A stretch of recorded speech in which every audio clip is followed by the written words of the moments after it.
In this video, I'm gonna teach you how to connect Razer Opus X to PC. It's a very easy process, so make sure to follow along. The Razer Opus X is a very easy to carry portable headset, and it is going to be primarily connected through Bluetooth. So if you want to use it on your PC, the most convenient and straightforward way is going to be to connect it over Bluetooth. So to start, make sure that the headset is sufficiently charged. You can charge your headset by plugging it into any USB-A port. So all that you have to do is use the provided USB-C to USB-A cable, plug one end into the headset and another one into any suitable USB power source. Once this is done, it is going to begin charging. You will be able to get a full battery in around 3.5 hours. So once it is sufficiently charged, you will be able to pair it up with your PC.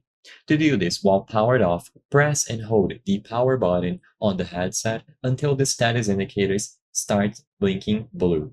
An audio prompt will notify you that the Razer Opus X is searching for compatible Bluetooth devices, so press and hold that button until you hear the specific indicator. Once this is done, if you go over to your PC settings, as long as Bluetooth is enabled, you will be able to choose it from the list of available devices. And once you do this, it is going to be a stable connection. So you will see the LED indicator be on a stable color, indicating that the connection was established. Now you will be able to listen to all of the audio being output on your PC through the Razer Opus X.